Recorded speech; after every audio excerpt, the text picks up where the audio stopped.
What's up, you lazy, entitled, basement-dwelling millennials, bootstrapping boomers, apathetic Xers, and goddamn Gen Z kids today? We're getting socialist up in here. That's right. I thought it was about time that we took it a little one step further, basically, than just beyond our Going scary kind of leftist. yeah. I mean, it's definitely like oh, you're using the word. Ooh. Yeah, the thing will never become a socialist country, according to Republicans. Even though Joe Biden is socialist, pure social communistic. and that's why the economy sucks so much. Yeah. Yes, exactly. So a little bit of that, but also because socialism does exist in our country and has existed in various ways over the last 150 years, basically.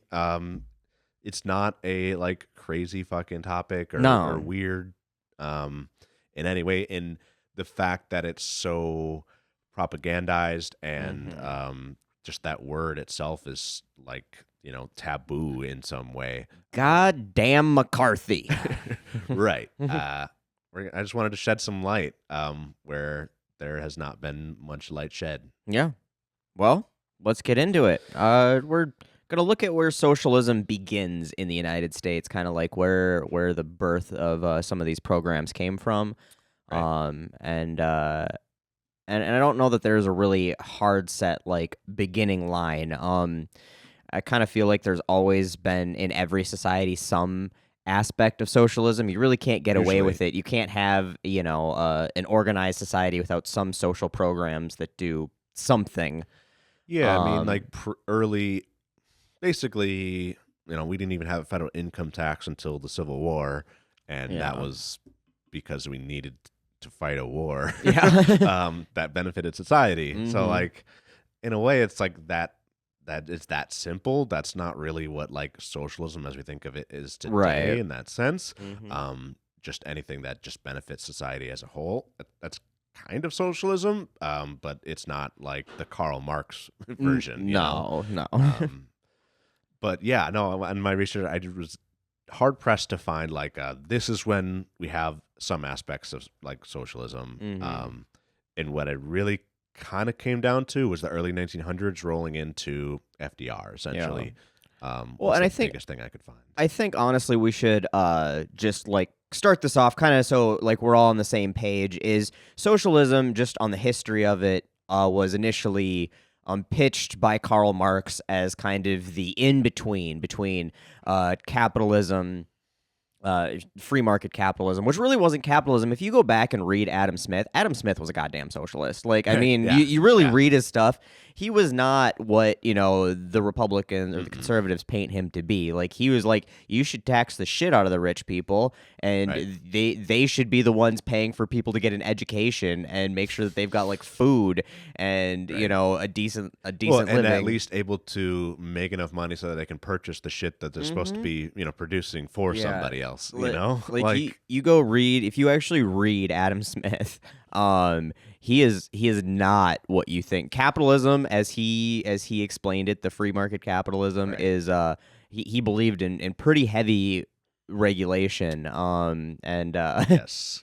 It's funny, but what capitalism had become by around the turn of the century, or end of the 19th century, basically. Had really just become, robber barons and I mean the Gilded Age was that way for a reason. So Karl Marx, communism was the reaction to what capitalism ended up becoming. Right. And Karl Marx was like, all right, this is where we are. Communism is where we want to go. Socialism is the middle ground, the between, the transition period. Right. And so he's got his own definition of socialism, and kind of the modern practical definition of socialism is slightly different than that. The actual definition is a political or economic theory of social organization, which advocates that the means of production, distribution, and or exchange should be owned or regulated by the community as a whole. And so this can be hyper-localized to national. A co-op is socialism, right? It's a group of people, that local community, owning and or regulating the means of production, distribution, and exchange.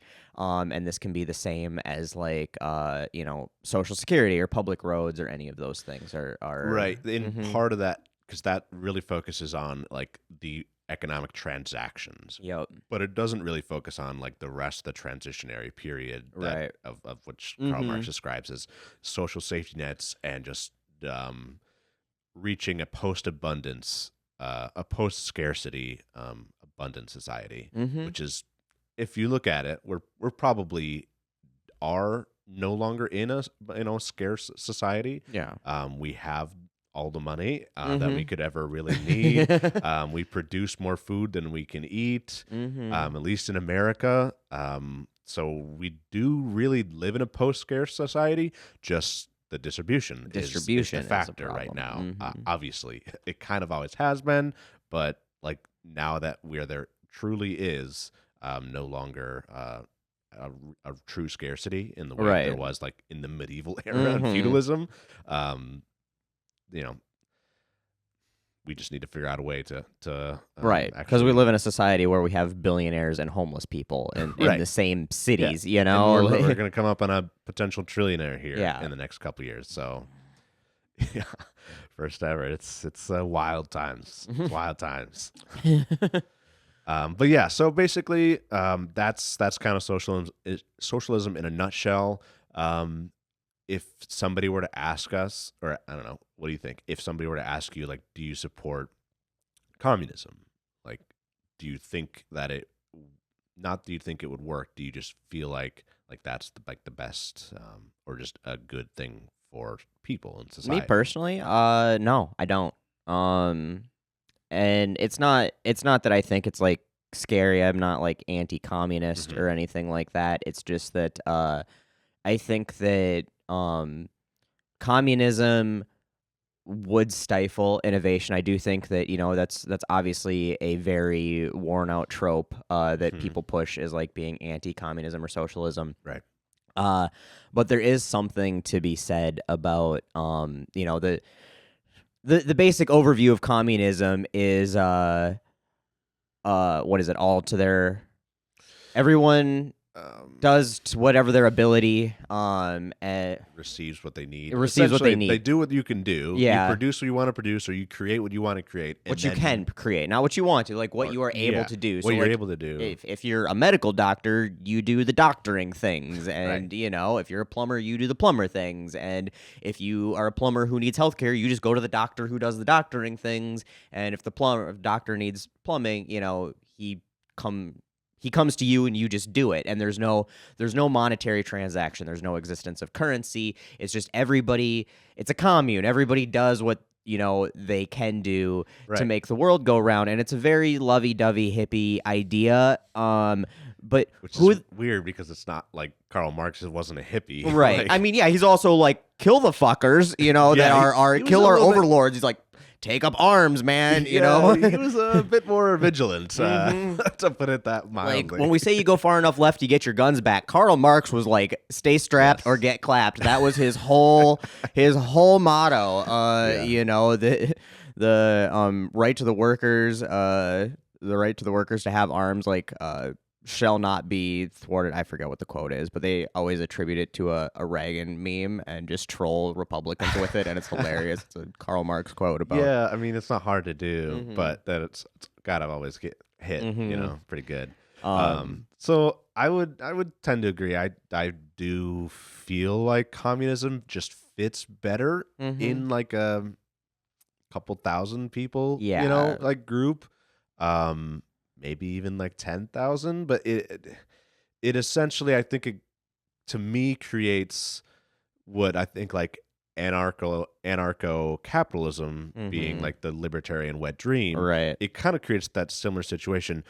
I think if I was going to have one or the other, I clearly choose communism. But I had to choose between the two because one is like a dystopia and the other one is just like a fractured group. So I think you'd end up with lots of like communities or communes working more separately than Yeah, you'd together. almost have to have like little farmstead communities, like micro communities of people who just had, a single person to do all of the things that Yeah, needed to be done. And I don't know that it's impossible, and I think I think it certainly could actually work in the United States. It would just be vast. It's just very difficult to imagine that working on a nationwide yeah, scale. I don't It's see just it. beyond the imagination of Americans, I think. Especially when you start to think about the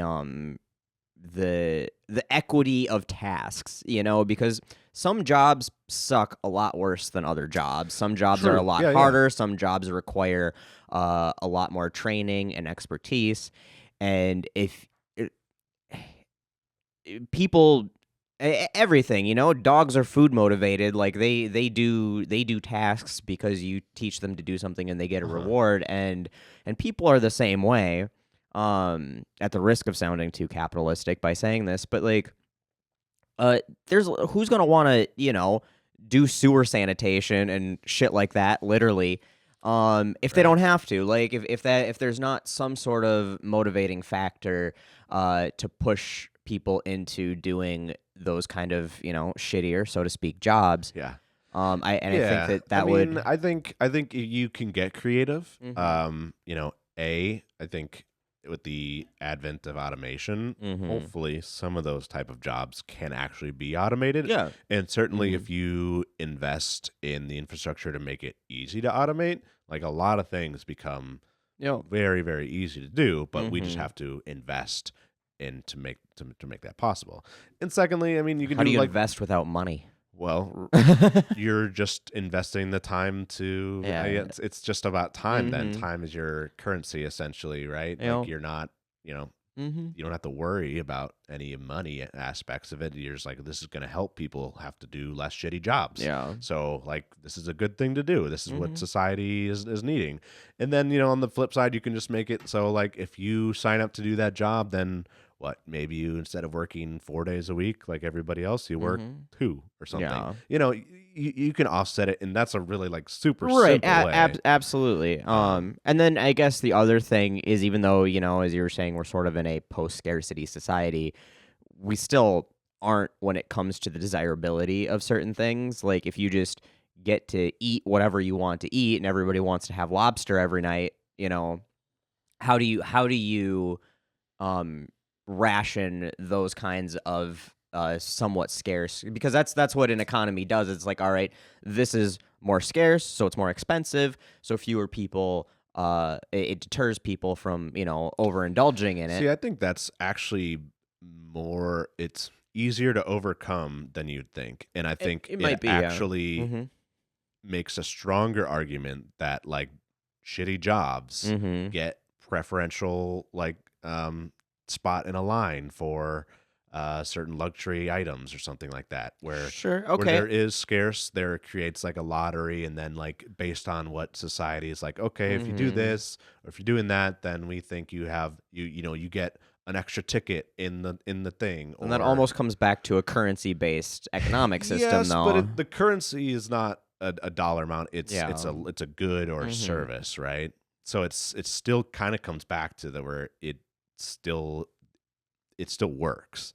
And I'm not here today to defend communism. No, we're not even here to talk about communism. Really, it was a quick little side thought absolutely. experiment. And I don't even know, like I haven't read like really much literature, quote unquote, on like communism.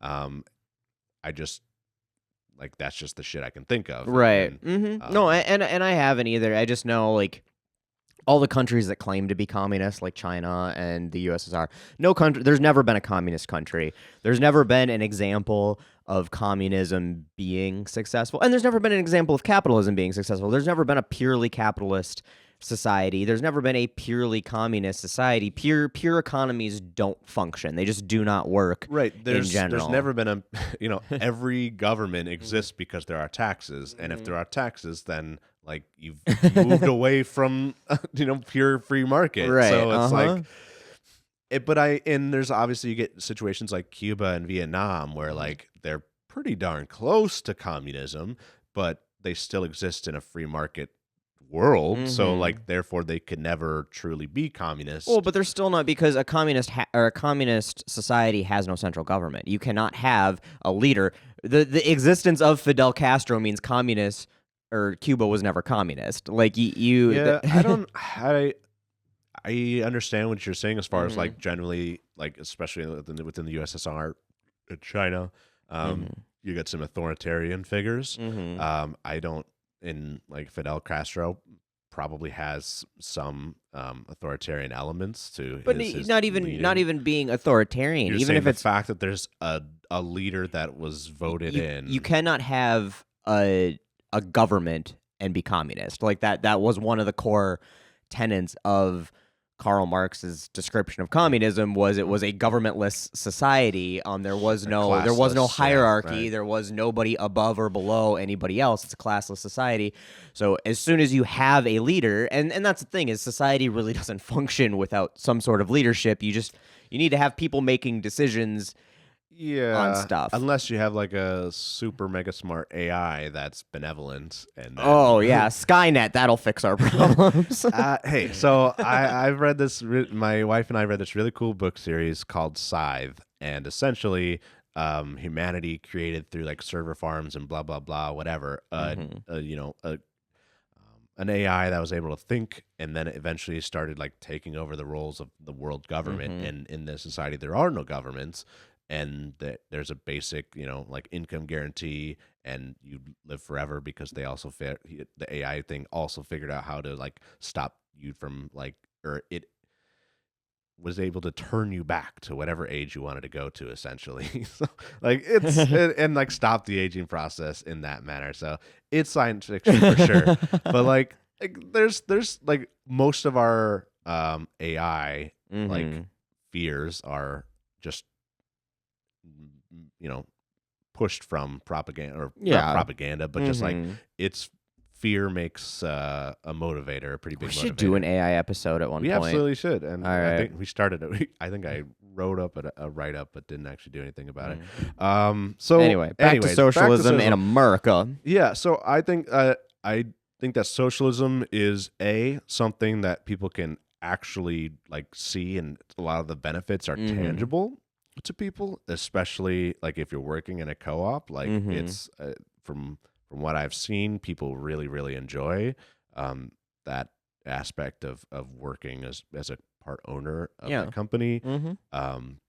So like there's a lot of benefits to socialism that is just like better for humanity. Like it's a more humane way to govern. So if anything, I'm purely for communism in the sense that it will push us towards the interim society, which the is Overton socialism. window shift, right? Right. Like that's kind of where I lie. Fair enough. But so in the United States, where does it begin? It's really tough to say. Like there's no definitive point. I do feel like you start seeing some like pretty liberal era tendencies in the early 1900s. Yeah, and, absolutely. That's kind of where like modern politics, like, and just like the way that we think about shit kind of derives from, and that's where it starts. So it's an easy point to start from. In the 1900s, you had Teddy Roosevelt, Woodrow Wilson, Brian McKinney, and then Eugene V. Debs. Yeah. Oh, I'd say like the Panic of 1893 really started spurring some more like regulation and fear of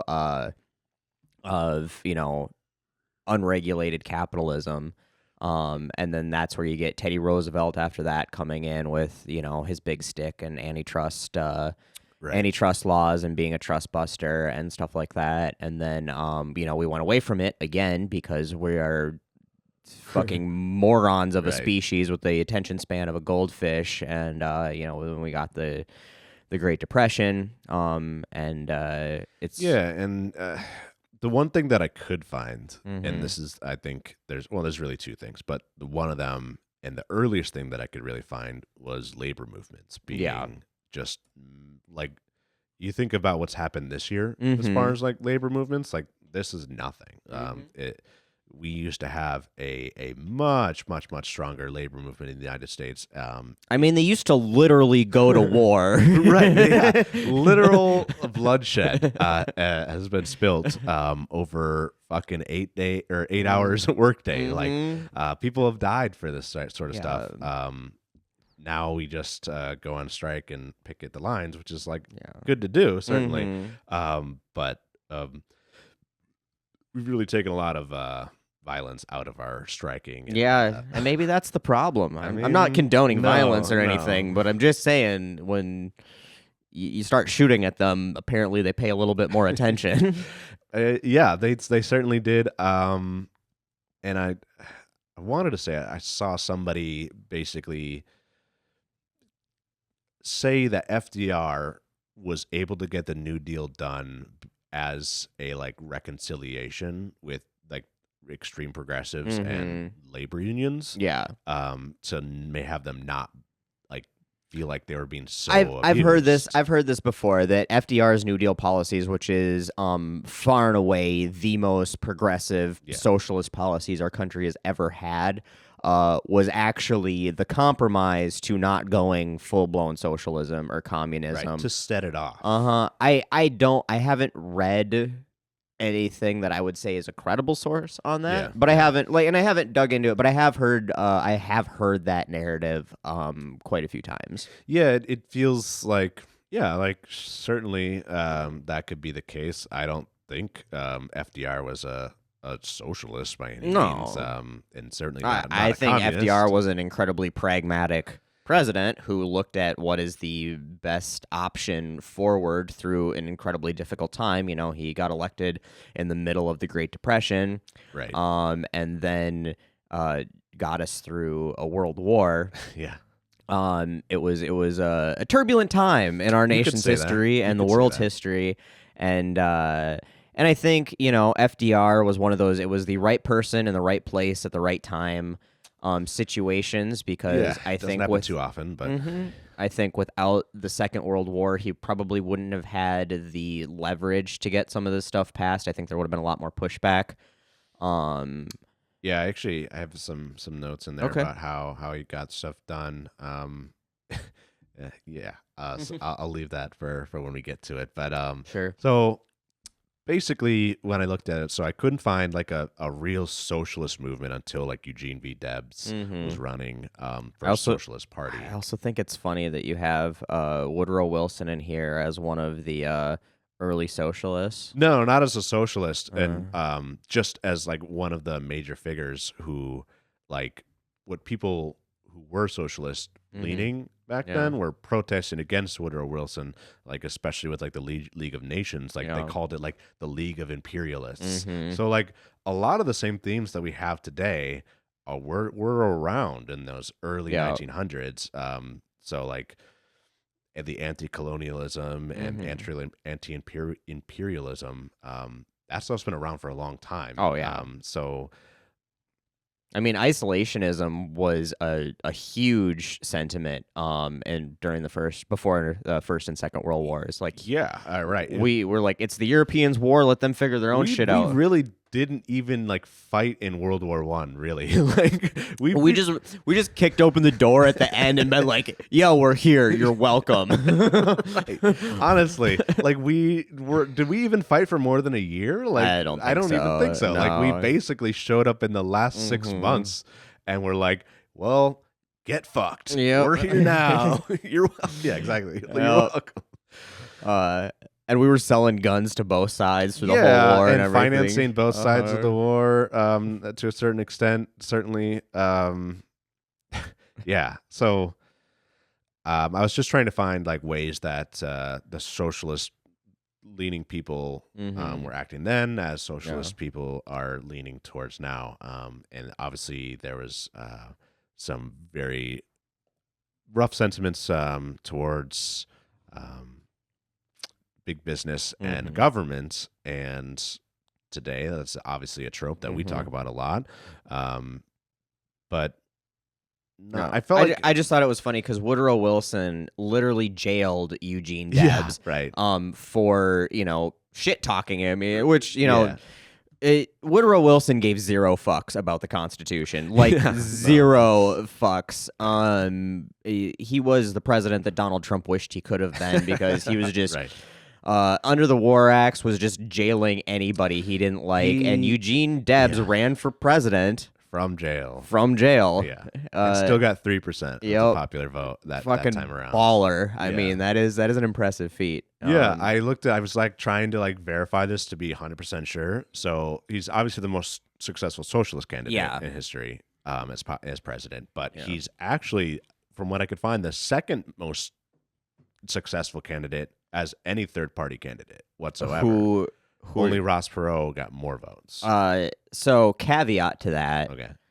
Teddy Roosevelt is the most successful third-party candidate in history. He didn't actually win though with a third party. No, so he ran as a Republican, served his 2 terms as a Republican, retired. I thought he only served 1 term. No, he had 2 terms. Okay. So he was vice president.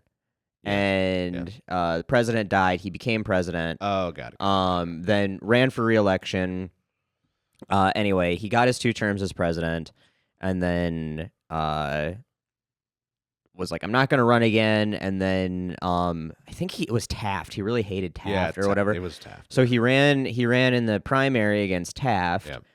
Which it was different back then. Voters didn't get to vote in the primary. It was like purely a party selection thing, and like members of the party got to vote in that. Yeah. Anyway, they're like, no, we're not gonna like let Teddy be president again. And Teddy's like, fuck you, Bull Moose Party motherfuckers, and went and ran as third party. I think he got like 27% of the vote as a Bull Moose Party candidate. All right, so that's a good point. But aside from that, I mean, so he was an establishment party candidate that then ran third party. Yes, that is, it's like an asterisk behind the record of home run record. That's why I said caveat, But yeah, as far as second to Ross Perot, I think you were correct as like true third party candidates go. Yeah, receiving more than Ralph Nader ever did. Certainly more than he did in the 2000 election. But basically, we are really on task today here. we are really killing it. So a lot of the working class had some pretty big qualms about collusion of big business and government, which had always kind of been colluding. And I still don't think back then it really was to the extent that it is today, in the way that politicians feel like directly owned by corporations. I mean, I don't know, because like if you look at like the Battle of Blair Mountain, the coal mine wars and stuff, like the US government was literally sending troops to make people go back to work for the coal companies and shit. Right. So that's what I mean. It's similar in that like the government essentially works on private business behalf. Yeah. But it's not like they literally own the politicians in that way. Yeah, I don't know. It's like it's very nuanced, I think. But it's like they still are basically doing the same shit, because they are just pro private business enterprise, but they're not like actually beholden to them in a way. Like they're just like, this is we have to do this because it's in our best interest. I don't know. I think that they were. I mean, money in politics has always been and I think that was one of the big differences with Teddy Roosevelt, was he had more pride about being the biggest swinging dick in the room, and he didn't really care about the money aspect of it. He's like, I'm gonna pick a fight with the biggest motherfucker around, which is what he did with everything. Yeah. Good or bad, he was very imperialist because of the same reason. He's like, I'm gonna go on safaris and kill the biggest animal, and I'm just gonna go kill indigenous populations because I'm a fucking man. All right, he's and then basically he's like, a true American. Oh yeah, he's the most American. Right. But then he would also, he's like, all right, Carnegie, let's play ball, and I'm breaking up Standard Oil, and I'm like, he picked those fights. As JFK would say it, not because it is easy, but because it was hard. He was the living embodiment of that, good, bad, or otherwise. But I think that was kind of why the party didn't want him back necessarily. Yeah, he didn't really follow the party line all that well. But also, I wanted to briefly touch on this point here. So basically, influence of banking Mm-hmm. in that time period was pretty. I mean, it's obviously very Huge. strong Yeah. today too, but like they were basically the government at Yeah. that point. Like they had as much power as the government, it seemed, and could get basically do and any fund any particular government that they wanted, Yep. including the Nazis. Mm-hmm. Which they did. Right. So like Chase, J.P. Morgan, I think were Mm-hmm. huge funders of Nazi industrial expansion, that sort of stuff. And then obviously, then you kind of roll in between right after World War, not right after World War One, but then you get the Great Depression, which obviously people were pissed off about that. Mm-hmm. Um, so Yeah, and the Great Depression obviously spurred then a bunch of labor movements, a bunch of unrest and dissatisfaction with the way that they were being treated by employers and things like that. Another big thing, obviously, Upton Sinclair's The Jungle, was a huge push towards getting a bunch of the regulation. And that's the thing, is regulations are socialism. Like if it's a government regulation, so an elected body, which you can then say is the people, is putting in regulations to then protect the people. That's socialism. And Upton Sinclair, The Jungle was one of arguably the most influential books in history when it came to bringing about some of those changes. And I kind of briefly like mentioned that is that it feels like the labor movement is very kind of disjointed and very specific in the late 1800s, which is still very active in the late 1800s. But until we get like Eugene Debs or Sinclair Lewis, Upton Sinclair, and H.G. Wells, there's a bunch of other writers and screenplays and movies, and when movies start kind of becoming pretty mainstream, like that kind of culture stuff comes alive, and it becomes that. In that sense, it becomes easier to see kind of when the things start rolling towards a little bit more socialized direction. Right. Absolutely. I think that's nail on the head there. And then the other thing would have been civil rights, which kind of is tied in a way to labor, because obviously socioeconomic discrepancies is one of the biggest things to drive the civil rights movement. Right. Probably more than anything else, discrimination's bad. It's worse. There was no separate but equal, as they said. Obviously, if it was separate but minorities were getting the same pay and had the same benefits as everybody else, it probably wouldn't have been as big of a fuss as it was. But obviously, the fact they were allowed to be paid less, they had less access to all of the basic necessities of life and quality of life and places to live, or just ability to vote, as in exactly for women, white women, but. And so I think, the civil rights movements, women's suffrage, the race riots, of what you have it here, 1919. That's right.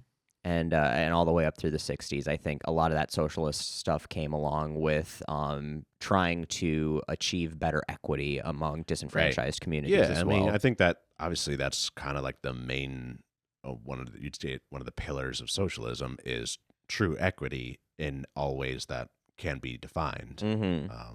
Doesn't mean that it's always possible, certainly, right? But like at least attempting to create a system that maximizes that benefit. Yep. And then obviously the labor movement was the biggest thing that I could find. You've got 1886, the Haymarket riot, whatever you want to call it, workers protesting for an 8-hour workday. Obviously, a long time before they actually did get an 8-hour workday, but that day is now International Workers' Day. You got the Pullman strike in 1894, which led to that Labor Day being created as a national holiday. So then obviously, like you've got some major called the Red Summer of 1919. If you want to learn a little bit more about it, some pretty big strikes and race riots going on. And the biggest thing that I found out of that year, there's some interesting facts. Apparently 4 million workers went on strike in that year alone. Wow. When considering the population of the United States in 1919, like that's significant. Yeah. And not only was it just like steel miners, workers, textile workers, like blue collar people, it was also a general strike, which is pretty rare in history, in Seattle. And then one of the rare times that the police has been on the side of not being on the side of Capitol is a police walkout in Boston that year, along with other strikers. So like somehow one police force at one moment in time was on the right side of history and did not just defend the owner class property. So I thought that was interesting. It's something worth pointing out. Very interesting. Yeah, 104 million people in 1919. So almost 4% of the population went on strike. Like, that's huge. Can you imagine 1% of the population doing anything? Yeah. Like today. Like, that's crazy. That is much insane. less 4 times that amount. Like, that's a fucking amazing number. That is huge. Yeah, so obviously we got some big wins out of all of their efforts.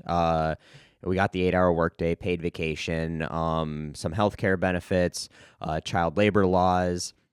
Though, yeah. Although the Republican Party is trying to roll those back. Yeah. You know, if you're old enough to walk, you're old enough to work. I don't know why they. That's right. Just don't look at the stories of children dying because they're doing jobs they're not suited for at times in the day that they shouldn't be working. Don't forget about those things that never happens. No. Yeah. So I mean, I'm just trying to paint the picture of like some of the ways that socialism, starting from that time period, affects us even today. Yep. With those things that we take for granted. Yep. And then that kind of brings us into the only real step forward towards socialism that we've socialist policies, at least that we've gotten. The biggest and basically only step to the left the United States has ever taken. Yep. Which started in the 1930s, obviously as a kind of reaction to the Great Depression. You get FDR and the New Deal. Well, what are some of the New Deal things? Ending prohibition. Yeah, I mean, obviously, everybody's like... Everybody needs a drink. America's ready for a beer. What did he say? Like, I think everybody has deserved a drink or whatever. Yeah. Great moment for the world. So I mean, there's a lot to unpack with the New Deal and the second New Deal.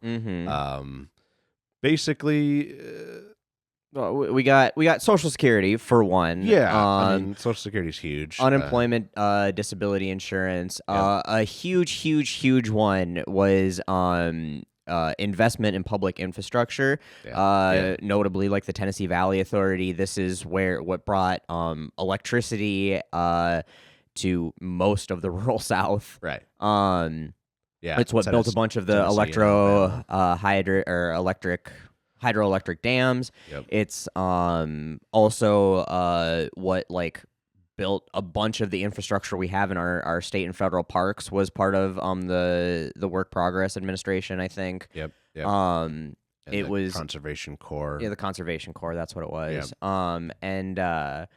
And yeah, like so many things that we just take for granted today came out of this specific policy. Like the fact that you can turn the lights on in half the country. Yeah. Well, and I put in the Tennessee Valley Authority specifically because it is a government-owned utility. Yep. Providing a service. And it's been doing it successfully since the 1930s. Less successfully recently, but that's because fucking capitalists are like saying we can't have you competing against us because you are just doing too good of a job. Yeah. And they want to make it suck. And so they have not invested in any like green energy sources. No. They've gone away from nuclear. They were like one of the first, big, proponents of nuclear energy. Obviously with Oak Ridge, like huge stuff in the 60s that got defunded, and they defunded it by no longer making it, government funded. Now the only way that they get funding is by providing electricity, which is like, it's fine. Right. And I don't think it's really that big of a deal, but it certainly hinders them from making like big infrastructure changes, it seems, because they are like super reliant on fossil fuels right now. So they've been led astray a little bit, but that is a public utility that's owned by the government. So it can be done, and it can be done quite successfully. So that's why I wanted to point it out. Like, In that's fact, all public utilities should be owned by the government because you cannot have a free market public utility. It is by definition a geographic monopoly. it's the natural resource that you Yeah. need to exist. Mhm. This is And you can't have competition with it because like you can't have 10 power companies building power plants and their own power lines, which you need eminent domain to build in the Right. first place. So you require the government from that, or they'd have to go purchase land from every single like private owner that their utilities would have to run through, and then you'd have 1,000 different sets of power lines. Like it's like those Asian countries where everybody runs their own power lines, Sure. and like Vietnam, and it's like a spider web of power Sure. lines. It's not practical, especially in a No. country with 330 million people. right. So like they should be because they are a geographic monopoly. You just can't have competition. Therefore, you can't have a free market when it comes to public utilities. Right. Yeah. So that was I just really Mhm. wanted to highlight that as an amazing thing that FDR was able to do. Not only did it benefit Tennessee, it's a template for the rest of the country. Yeah. Well, I mean, the Tennessee Valley Authority, I'm fairly certain did quite a bit of work outside of Tennessee. I think it was Yeah. most of Appalachia, like rural South. And Yeah, then I forget which organization it was, but it was the same thing out west on the Colorado River. We built a bunch of dams, hydroelectric dams, and I mean, obviously controlled- Hoover, Mhm. Herbert Hoover. So yeah, but this was part of the New Deal as well. I mean, the Hoover Sure. Dam was one aspect of it, obviously before FDR. But yeah, it was before FDR. Yep. And but anyway, yeah, it was wildly successful. We invested heavily in infrastructure, and then kind of coming out of that with all of those social programs and everything. Surprisingly, it was, I would say, sorry. Well, I'll get into that in a minute, but also, yeah, you got here regulating.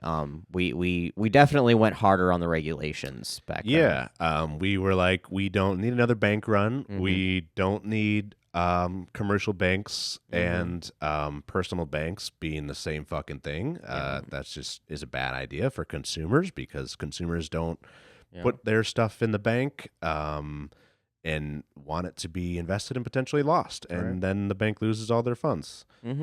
So that's where Glass-Steagall came in. Yeah. We also got the FDIC, so that's why you can put your stuff in the bank and not worry about it just disappearing because the federal government now insured it. And that has been one of the quietest, most successful things that came out of this era. Banks fail all the time. Like and you never even know about it. Your bank, you probably have your money in a bank, especially if it's ever been in a more like local bank, not a national. Well, even if it has been in a national bank and it was around the 2008 time period, they probably failed too. Right. But the government literally comes in and just makes it a seamless process, and you never know. Your bank information never changes. You just wake up one day and you get an email that says, "Hey, your bank is now named this," and that's all it is, and it is all done behind the scenes. It's because of government regulation and the FDIC, and it is. It does happen a lot. There's like a whole agency within the government that like they like test it and they like do like dry runs to make it like super seamless. Like they like do this all the time. It's usually like in bank branches or like more like franchise-ish level that not like the national ones like you said. Right. But or you get ones like Silicon Valley Bank, I think was it a couple years ago that failed and they were almost in a bank run, and some of those Silicon Valley specialized banks till Mr. Biden stepped in and gave them a lot of money. So then obviously another like socialistic aspect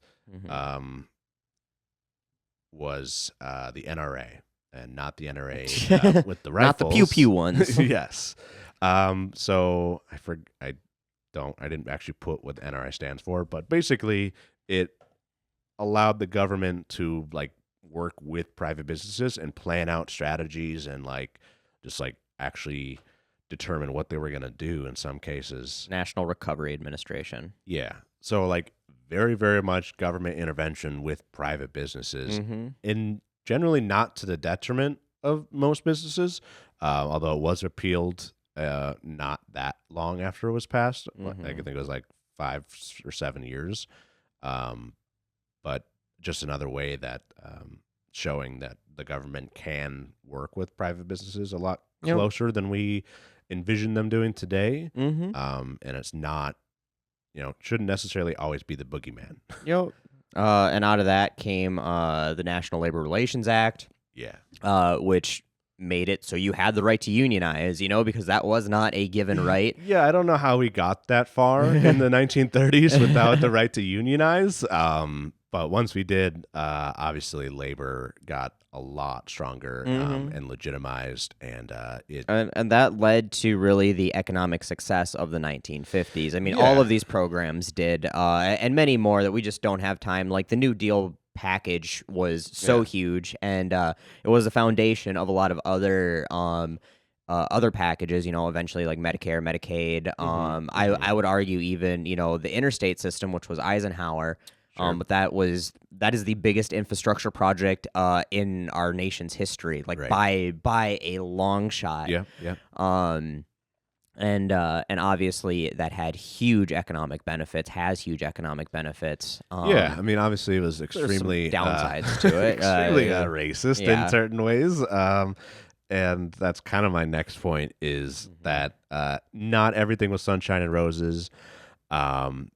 A big factor of just all the stuff happening for Roosevelt was that he was a Democrat, right? And so he had a lot of Southern Democrats that were on his side. Yeah.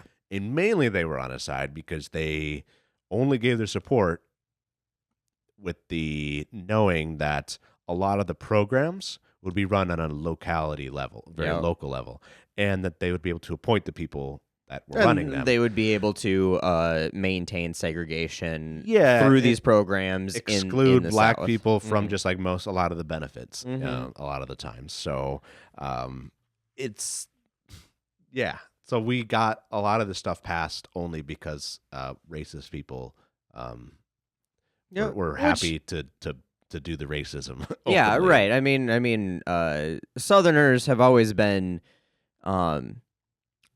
conservative socially, right? But and they've always had their hand out. I mean, the American South has been the biggest recipient of federal aid. For all of history, all of American history. They are the nation's welfare queens, if you will, as much as they bitch about it. But back then they were very happy for the economic support. They hadn't quite bit hook, line, and sinker onto the economic conservatism of the time. They just didn't want black people to participate. Right, that was the number one concern. Yeah, that was the only thing that they were worried about. The fact that that was a lot of the policies were socialist in nature didn't seem to matter. No, they didn't give a shit. Did. They didn't give a shit that it was socialism or not. They just didn't want the brown ones to participate in the socialism. But it to FDR's credit, it was, you can look back from 2024 and be like, yeah, FDR did a lot of racist shit, especially, the concentration camps that he put. Yeah, the concentration with the Asian people, Asian Americans. Not our best moment, no. And obviously a lot of his deals, the New Deal stuff. A lot of the New Deal stuff did help minorities. I want to be clear that a lot of it helped elevate them from a position that they were at, but it was definitely more heavily projected towards white Americans, white men specifically. And you can look back and criticize him today from that, but also had he not done it that way, none of it likely would have gotten passed. Right. And FDR was a very, very pragmatic man. A lot of the stuff he did was figuring out the one path forward through what was very much a divided Congress for most of his presidency. And the fact that he was able to get all of this done speaks just immense volumes. I mean, it also is like, it's kind of the beginning of the party switch era. Yeah, absolutely. So it's like you have Republicans back then who were like, this Democrat president is saying all this stuff that we should do. They're like, duh. Yeah, we've been wanting to do this shit for years. And that's how you get the progressive movement moving into the Democratic Party in pretty big ways. in Yep. the 1940s. And also some of his policies that like were designed to help minority people. It was some stuff with sharecropping, and he had I think he had African American advisor, or I don't remember. He was doing some stuff to piss off the Southern Democrats when it came to race relations, Right. which is why they got mad and tried to spoil him with fucking Strom Thurmond. Well, not him, but Truman. When Truman ran after he passed away, you know, Truman ran as a spoiler because they were trying to protest the Democratic Party moving more socially to the left. And that was definitely the beginning, and it ended in the 1970s with 1968 was really kind of the linchpin moment when a Southern Democrat, Lyndon Johnson, passed the Civil Rights Act of 1968, and then you can argue that Nixon put the last nail in the coffin with his Southern strategy to really court those voters. For the next election. So it was really that 1968, 1969 election era that the party switch finalized. So I mean that's basically it. I mainly wanted to have this episode to just sort of lay the groundwork in showing that socialism is rooted in what America is and has been. And we have all kinds of socialist policies today: Social Security, Medicare, Medicaid, roads and bridges. The fire department is socialist. The snowplows, which we didn't need this year, were socialist. they got a good year this year. But and so like when everybody rails against the Green New Deal, these kinds of programs that are being proposed today are options to move forward with stuff that we've done in the past that has been successful. You never have a bad outcome investing in socialism and social programs. You just don't. Yeah, exactly. Basically, like the New Deal is the big shifts. I think it's the marking point for, obviously we said, the kind of the biggest socialist movement that we've ever had, and hopefully that won't be the case always. But many people still today reference the communist plot to take over the U.S. With all that. As like whenever people saying that's communist, usually that means it's socialism.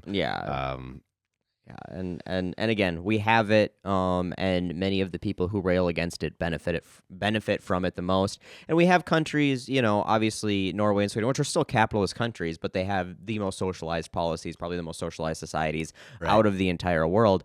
And they're very successful economically. They have incredibly high happiness indexes. Denmark's the happiest country in the world. I think Finland's like second or third or fourth. Right, and they have just all by any measurable aspects, like they are just better in almost every way. Yeah, like their education rates are better, their life expectancy, their infant mortality, maternal mortality, just literally everything. They're better. And that really does come down to the fact that they have all these socialized policies that it's not because they're all white people living there. Jesus no, fucking Christ, people! I cannot believe that in today's world, the homogeneity argument is still being made with a straight face. It's something. But basically, the fact that the government is working for the greater security of the average man is, that's the whole point. And the New Deal and FDR in the early 1900s was when we got started, and then we took a break. And I think it's time that we've rested long enough now. Right. Yeah. And in the next couple episodes, we're gonna talk about McCarthyism and some other ways that our government worked towards undoing a lot of the stuff. And how we got such a decent start and then went so far backwards after that, when obviously it was working really well. So we'll get into that and how lead poisoning is a hell of a drug, and and kind of move down this rabbit hole a little bit over the next episode or two. Once again, we appreciate you guys tuning in and listening. Sorry if this sounds a little rushed. Somebody has a job that they got to go do. I don't know what you're talking about. But we appreciate you listening. And again, if you're ever interested in supporting us, obviously just listening supports us, but also we sell merch at offjawagon.com. There's Offjawagon merch and Let Them Eat Toast merch. You can follow us at Let Them Eat Toast on most of the socials. And yeah, we will continue to keep trying to bring you content as long as you continue listening. So we appreciate the hell out of all of you, and we will see you next week. That's right. Thanks for tuning in.